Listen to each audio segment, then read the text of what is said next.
Now we turn to questions to the Minister of Finance, and the first question is from Doug Beattie. Mr. Beattie.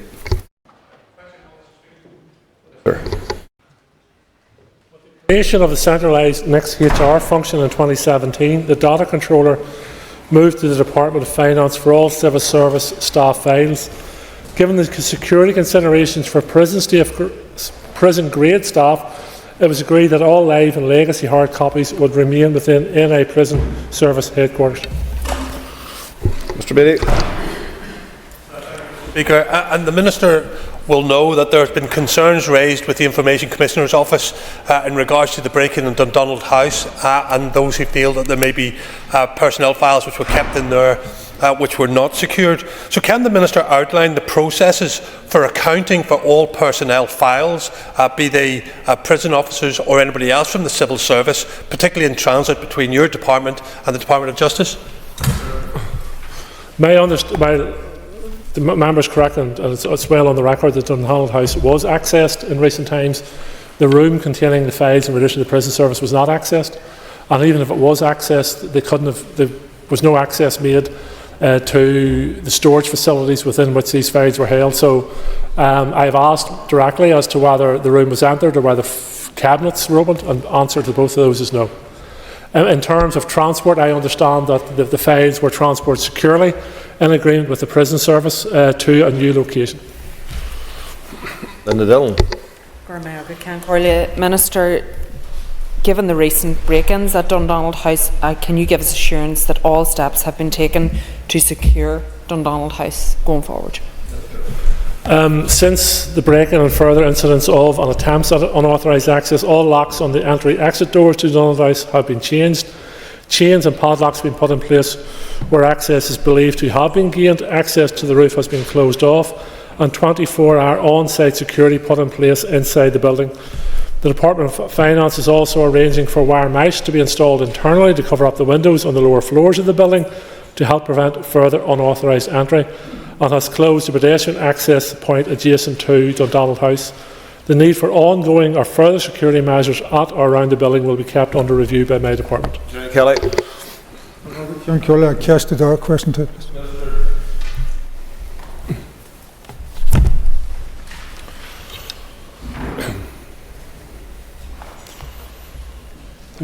At the beginning of March, the Executive approved an increase to the procurement control limits to reflect inflation over the last 5 years and to introduce greater flexibilities for public bodies. The new limits were effective immediately. These changes allow public bodies to target spending below 50,000 or 65,000 for utilities to micro businesses and the voluntary and community and social enterprise sector. For these contracts, public bodies can seek price checks or quotations by email. The simplification means that businesses will not be required to use the e-tenders NI system, which can be seen as a barrier by these groups.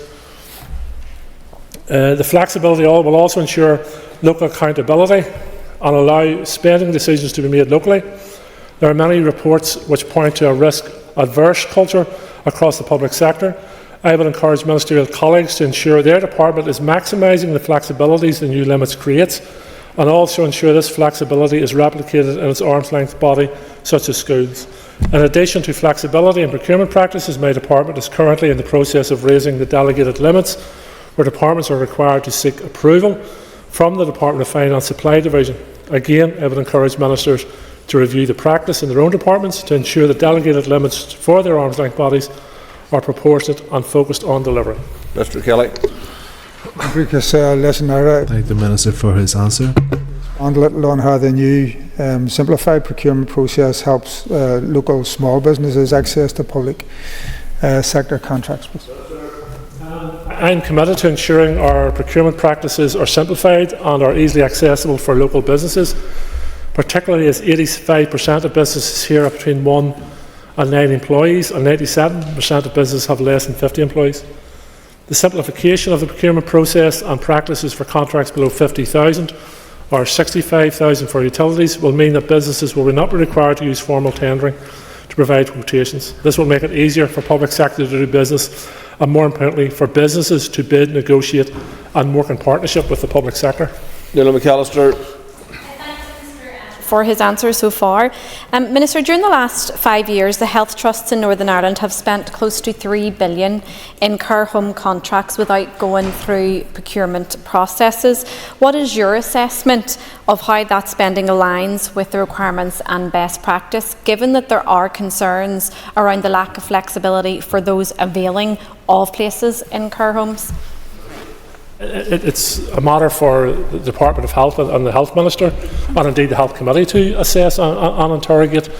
I think it's important that obviously public funds are used wisely and are accountable for, but we're getting maximum value for money, but also that small and medium enterprises are not ruled out or barriers placed in their way to accessing considerable amounts of public funding, which can make a huge difference to a small business and therefore make a huge difference to our local economy. But in terms of the detail of the member's question, I would encourage her to engage with the Department of Health in that matter. Thank you,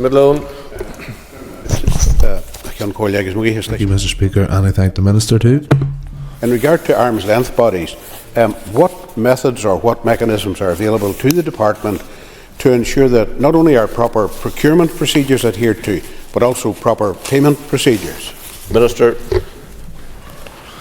Well, each contract and each procurement exercise will have its own contract, which departments should monitor and satisfy themselves from the outset the procurement process has been followed properly, and that, as I said to the previous questioner, that value for money is achieved. The Department of Finance sets out policy on these matters. We can and will offer support to departments when asked for, but we do not have an interventionist role within the Department of Finance in regards to these matters. But as I say, I'm more than happy, where resources allow me, for my officials to support other departments if and when questions arise, or where queries arise around these matters, or where they want advice on best practice. Mark Durkin.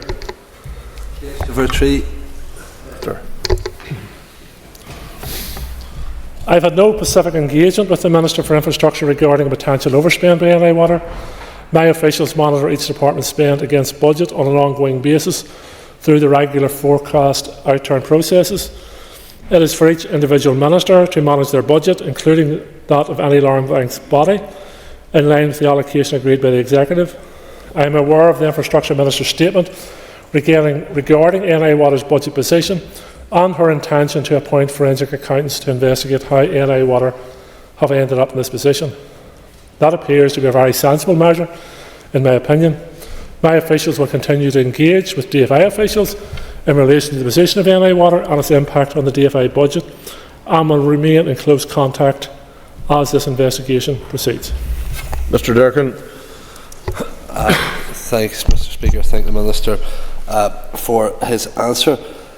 The Minister has given his view that this is a sensible way forward from the Infrastructure Minister, and I don't disagree. But is he aware of any other departments or arm's length bodies who have incurred similar overspends, and departments have taken similar action in terms of recruiting or employing a forensic accountant to look at it? And what can and should we be doing to improve oversight and budgetary discipline of ALBs? Minister. Well, maybe in reverse order. In terms of monitoring of ALBs and arm's length bodies, there's obviously a role for the Assembly. There's definitely a role for the committees. It shouldn't be a case that arm's length bodies come into the committees, make statements, and if their statement suits the political agenda of members of the committee, they nod in agreement, or if it doesn't, you shake your head in disagreement. Arm's length bodies control and spend huge amounts of public funds, and I think the work of the committees and the assemblies is very, very good. It's not given enough credit, I have to say, but I think the committees are a great way of holding those arm's length bodies to account. In terms of the use of forensic accountants by any other department, I'm not aware of it. I think it's a very innovative approach by the DFI Minister, and as I said, I think it's a reasonable measure. If other departments feel they should follow suit, then I would encourage them to do so.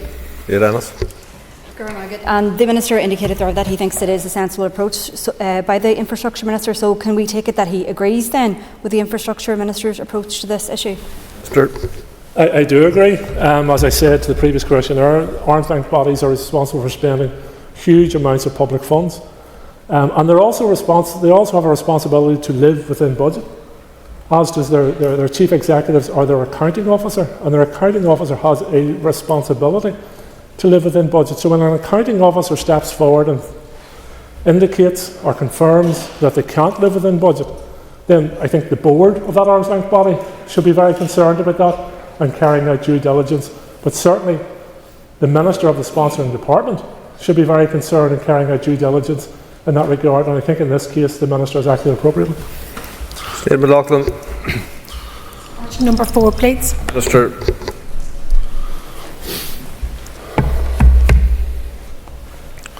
With permission, Can Collier, I intend to answer questions 4, 5 and 9 together and ask for an extra minute if that's appropriate. Absolutely. I have made clear to the Chief Secretary to the Treasury that we need investment in frontline services which support families, workers and communities. What we needed to see was funding for education, health and housing. It's disappointing that instead of this, the Chancellor Spring's statement provides the continuation of austerity, neglecting investment in public services and yielding benefits that target some of those who need the most support. In terms of the impact on the executive finances, the Spring statement provided the executive with additional borne consequentials of 14 million in 25-26. Of this, 12.5 million is for Resource Dale and 1.6 million is for Capital Dale. Whilst welcome, these additional funds will not meet the many significant pressures on our budgets. These borne consequentials are unhypothecated, and meaning they are available to use. They are available to use in line with the executive's priorities and needs. The Chancellor also announced the creation of £3.25 billion transformation fund to support the reform of public services in England and Wales. The borne consequentials for allocations from this fund in 25-26 will be notified at the Whitehall main estimates in June. Consequentials in further years are likely provided in the spending review in June. Thank you. Well, Ms. McLaughlin. Thank you for your answer. Minister, your ministerial call, the Minister for Communities has said he has not enough money in his department to mitigate the outline cuts to PIPs. Has the Minister of Communities met with you to discuss the possibility of mitigations, including providing funding for the long-awaited anti-poverty strategy that would actually help mitigate some of the far-reaching cuts? Minister. I've had no meeting with the Minister for Communities in relation to the current rounds of proposed cuts to welfare by Westminster. In fairness to the Communities Minister, I think he's reading further detail from Whitehall departments as to how exactly these cuts will be implemented, over what timescales and what impact that will have on AMI, etc. In terms of the anti-poverty strategy, there may have been correspondence between myself and the Communities Minister, but I'm not aware of any formal meeting during my time in post in that regard. The Executive has, rightly so, invested a significant amount of money over a number of years in mitigating against the worst excesses of Tory austerity. We're now dealing with Labour austerity, but I would be very, very challenged to understand as to how we could continue to mitigate against the proposed cuts on the scale of them when you see the scale of what's being proposed in the time ahead. Gemma Dolan. And I thank the Minister for his answers so far. Minister, when will phase 2 of the spend review be announced? Sure. It's expected that phase 2 of the spending review will be announced in June. And while it's a very welcome development in the sense that it will give us my ability to deliver a 3-year budget, present a 3-year budget to the Executive for resource and a 4-year budget for capital, I do believe that we're going to be facing quite a significant challenging 3 years as a result of the fiscal and economic policies being adopted by the current administration in Westminster. But what it will do, it will allow departments to plan ahead, and in terms of delivering public services, having that 3-year window is really a game changer. Guy Middleton. Mr. Speaker. Minister, the Chancellor's spring statement outlined a significant increase in defence spending with a strong emphasis on investment in areas like AI and drone technology. Given Northern Ireland's increasing and growing capabilities in these sectors, Minister, what steps are you and your department taking to ensure that Northern Ireland businesses can effectively capitalise on these increased defence expenditures? Minister. I'm firmly of the view that there's enough rockets, missiles, bombs, guns in the world. We don't need any more. What we need is more teachers, more nurses, more healthcare workers, more special needs assistants, more domiciliary care workers, frontline staff, and a whole range of areas. So we do. There's enough guns and bombs out there. You can only have to look at your television to tell you there's enough guns and bombs out there.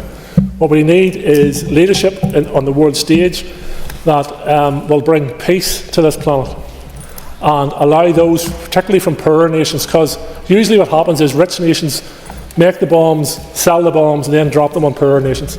Let's give everybody a chance and move on from what is a disastrous policy being processed and proceeded with at this time. Danny Baker. Question number 6. Minister.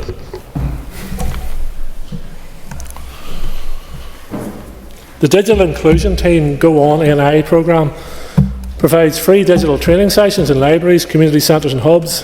These digital skills sessions introduce digital technology to people who are not familiar with going online and support people who want to improve their online skills. In the last financial year, the programme helped nearly 3,576 people with digital training. In addition, the Digital Inclusion Team worked closely with businesses in the community and last month hosted an online schools event for Safer Internet Day, which had 3,758 pupils registered from 51 different schools.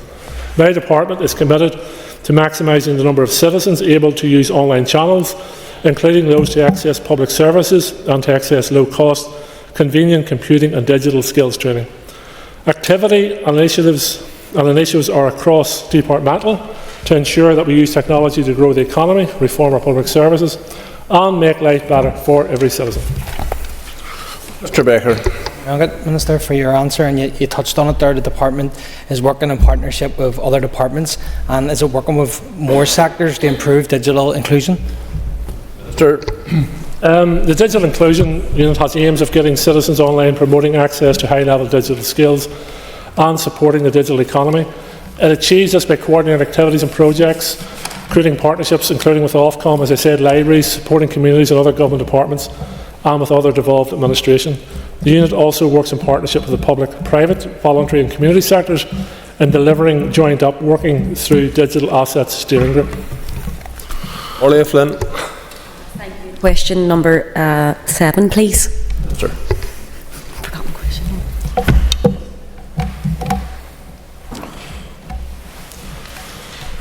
With your permission, Mr. Speaker, I will answer questions 7 and 12 together. I am pleased that Professor Holtham is conducting an independent review of our level of need. This work is essential if we are to make the case to the British Government for a higher relative need factor to be included in our funding arrangements. Professor Holtham's review is ongoing, and I expect a report from him later this month in order to inform Phase 2 of the spending review, which is due to conclude in June 2025. Officials in my department are providing technical and administrative support to Professor Holtham as he requires it.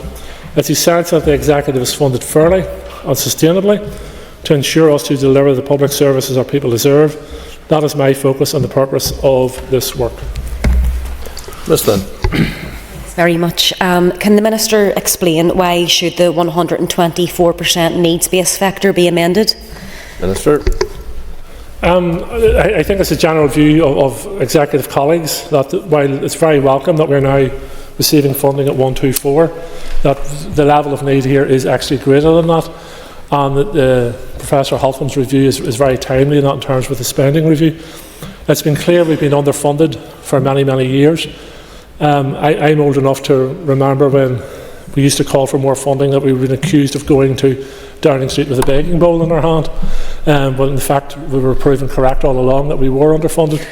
If we are to drag our public services up to an appropriate level, then we need the funding to do it, and we need that funding to support those who are working in the public services who, despite all the pressures that are thrown at them on a daily basis, go up above and beyond the call of duty to help our citizens.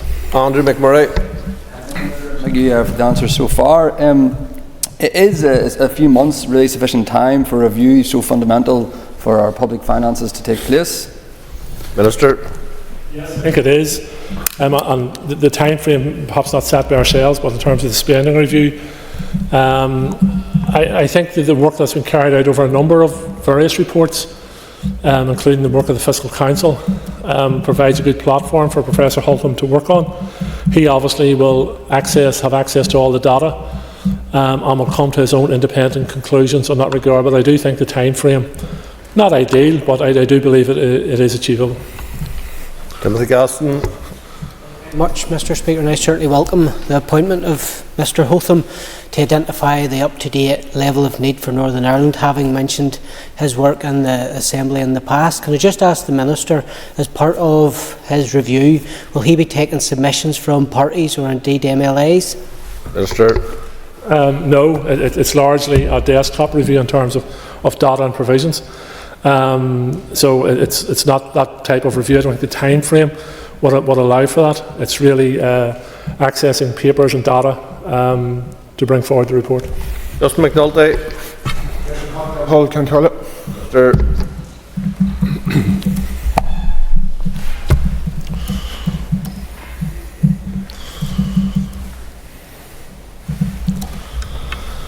Since the relaunch of the Back in Business scheme in May 2024, 36 businesses have benefited from the 50% rates discount, provided more than £93,000 in rate support.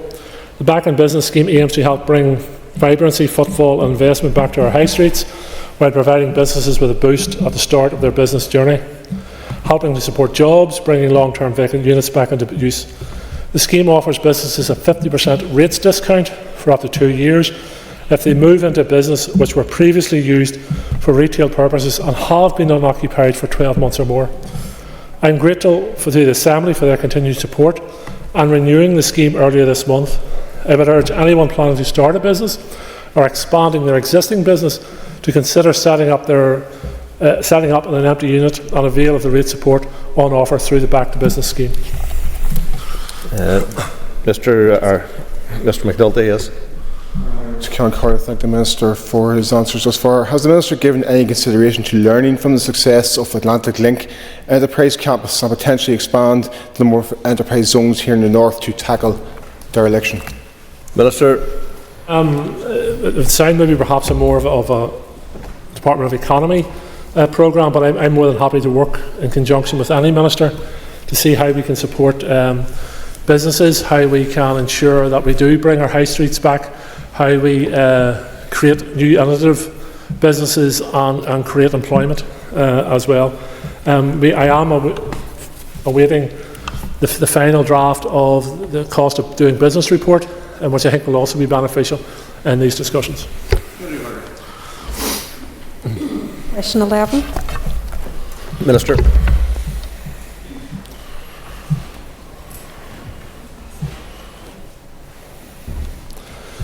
There has been significant progress across the 4 city and growth deals, with many positive milestones achieved over this last year. The Belfast Region City deal is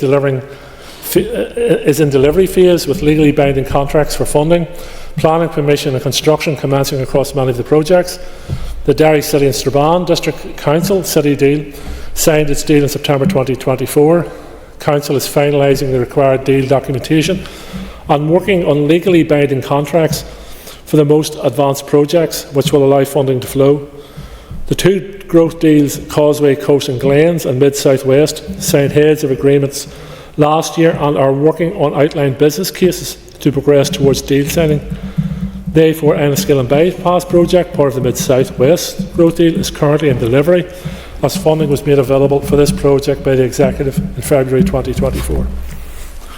Ms Hargey. Thanks very much for your answers, and it's just to see, Minister, what benefits you will see these city growth deals delivering, and I suppose complementing the programme for government and the budget that you announced earlier today.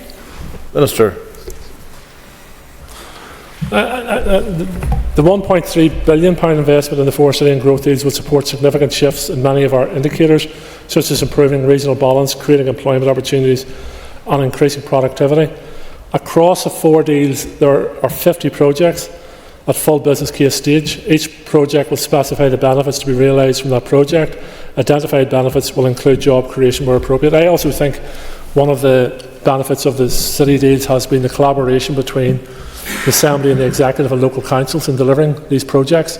I think it has that local dimension at local council level has been vitally important in this, and the delivery of these projects will make real changes to people's daily lives, the economy and the well-being of citizens. John Bunting. Please, Mr. Speaker. Sir.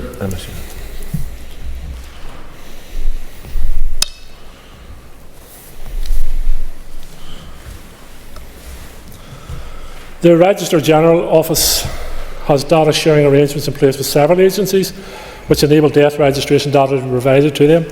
These data sharing arrangements enable the transfer of information on a weekly or monthly basis and contain only those data items permitted by data sharing legal powers and agreed with the organisation in the relevant data sharing agreement.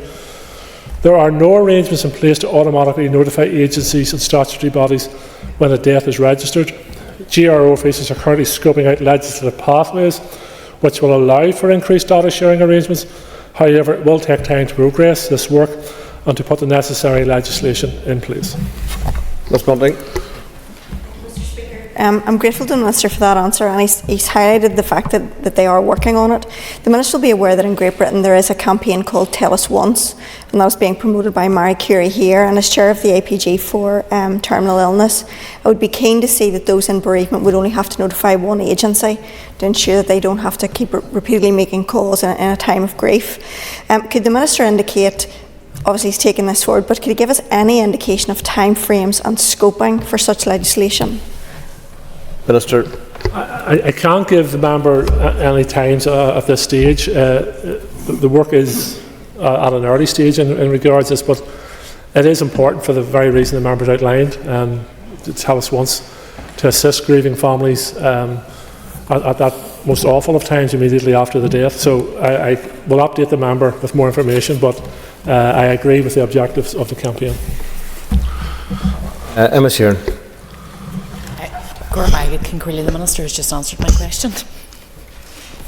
Okay, move on then to Colm Gildernew. Minister. The member will be aware that the baby loss certificate scheme has been taken forward as quickly as possible to give bereaved families the opportunity to have formal recognition of their loss. I want all parents and families who suffered the devastating loss of a baby to feel that their grief is recognised. The death, stillbirth and baby loss bill, which will provide a power to make these regulations, is, as the member will be aware, is currently being discussed through its second stage in the Assembly today. Mr. Gildernew. And I thank the Minister, and I'm aware that you are dealing with this in more detail today, but for now, can you just outline in brief what a baby loss scheme might entail, Minister? Thank you. A baby loss certificate scheme is intended to recognise the grief and pain which many families feel in the event of a loss of a baby in the first 24 weeks of pregnancy. Although a certificate cannot undo this suffering, the scheme will recognise and validate their loss, which is often a very private matter in the same way that stillbirth or death certificates do. The scheme will be entirely voluntary, with no legal requirement to record the loss. The resulting certificates will have no legal standing, but will provide a formal means of recognising the loss and its impact. Colin Killian. Question 15. Minister.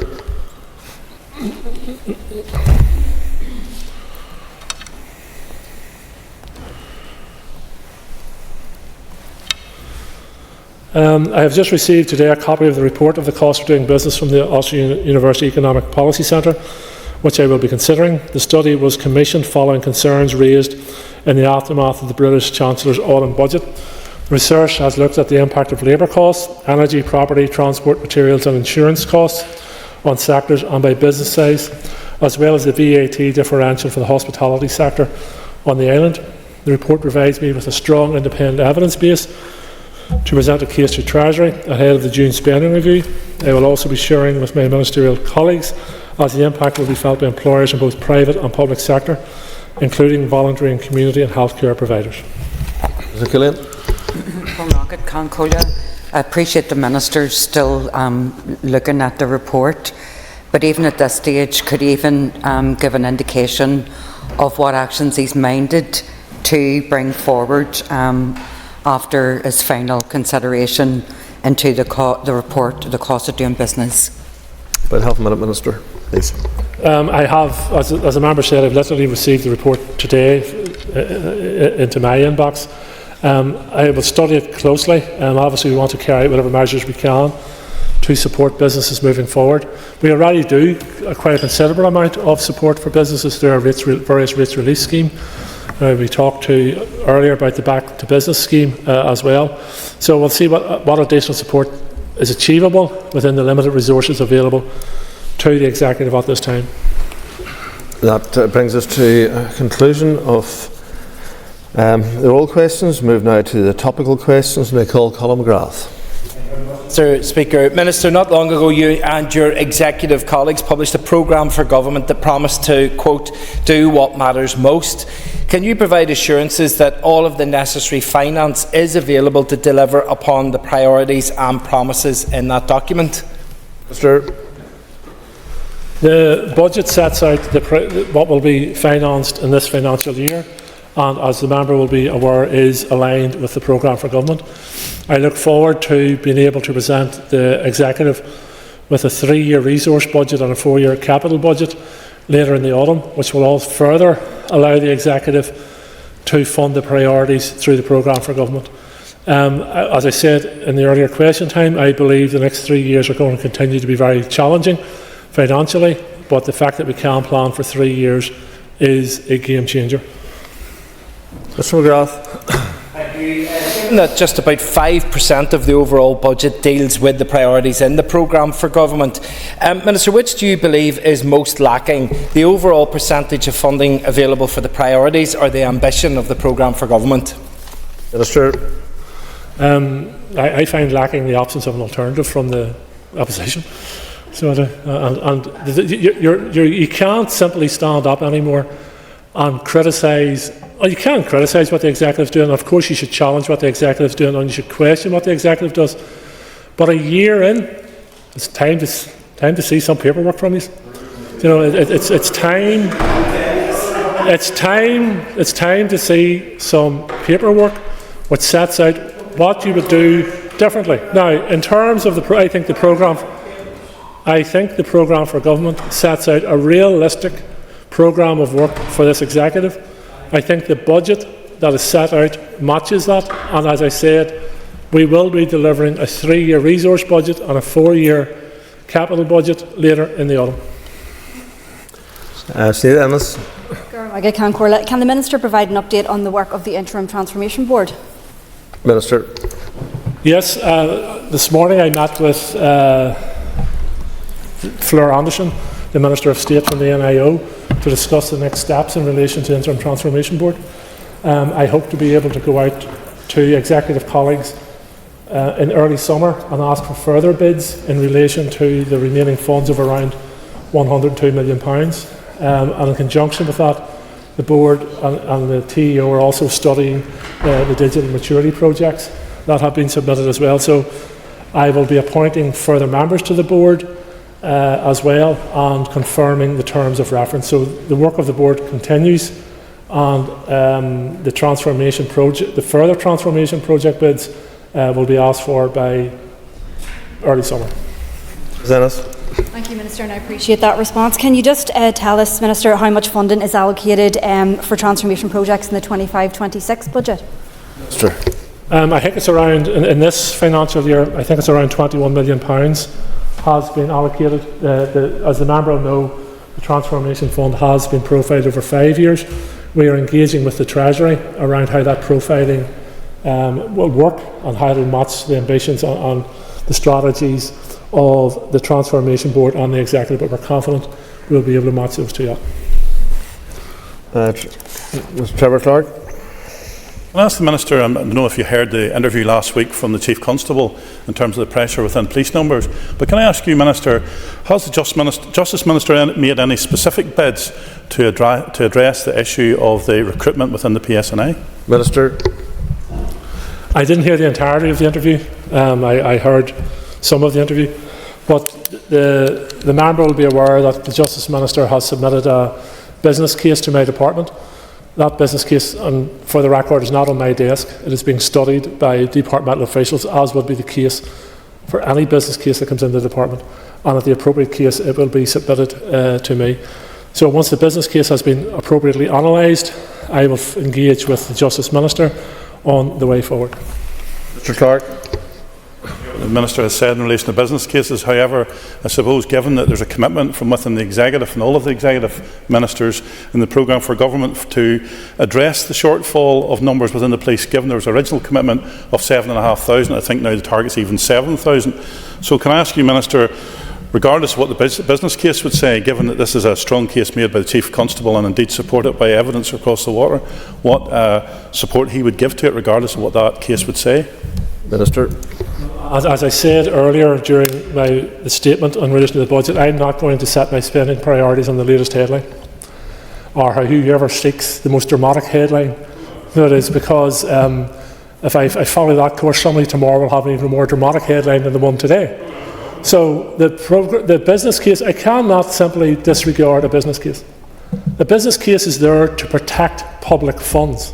If the business case stacks up, well and good. I will take the next step then along with the Justice Minister as how we identify the £200 million to direct towards policing over a 5-year period.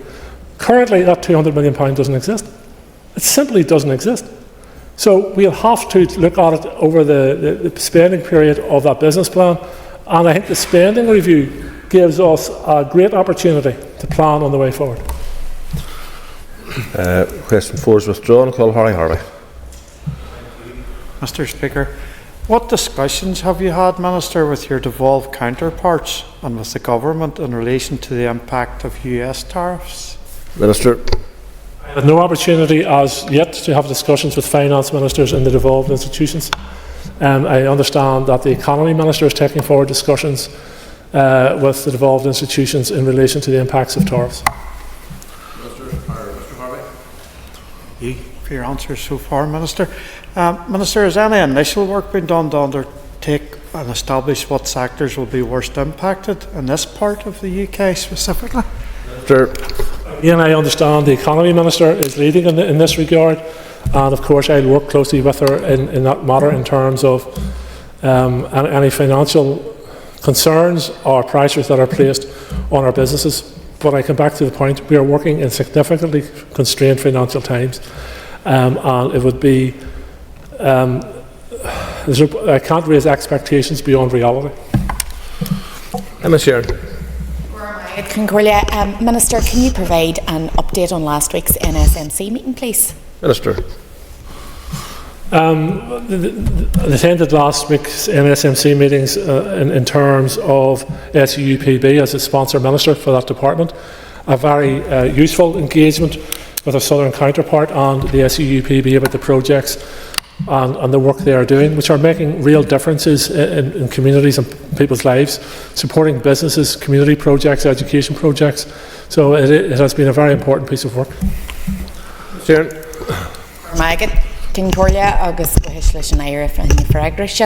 Minister, would you be able to provide an update on the Peace Plus programme, please? Minister. Again, it's rolling out. The SUPB are managing the project with bids being processed and hopefully funding issued in the time ahead. I think the PEACE programme from its inception has made a huge difference to the society across all sectors and has proven invaluable in creating the positive change across our society. Number 7 is withdrawn. I call Gemma Dillon. Corlia, can the Minister outline the main changes in the final 25-26 budget from the draft budget? Minister. Yeah, as I announced this morning, we have ring-fenced a significant amount of the Department of Health money to tackle waiting lists. We have added an additional £50 million in that regard to tackle waiting lists, along with the 165 ring-fenced. We have increased skills spending by £7 million, bringing it up to £15 million. We've added an additional £15 million for special educational needs.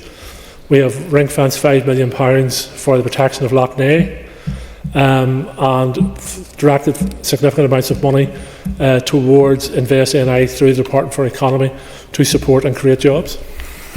Ms Dolan. Minister, you mentioned the money towards the waiting lists. Will health benefit any further in this budget? Minister.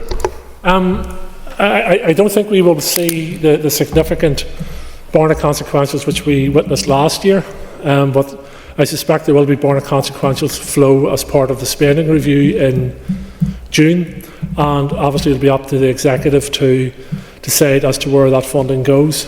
The Health Minister is bringing forward a plan to the Executive in relation to the release of the additional 50 million. I look forward to seeing that. If the Health Minister indicates that he can spend more than that on programme for government priorities, then that's a question which will have to be put to the Executive. Owen Tennyson. Thank you, Mr. Speaker. Minister, can I ask if you've yet received a copy of Professor Jerry Holtham's review into the needs-based formula? Minister. No, I haven't received a copy of it yet. Mr. Tennyson. And, Minister, given that the independent review of funding in Wales was conducted over a period of 18 months by a number of individuals, are you absolutely confident that this desktop review, as you referred to it earlier, is sufficient?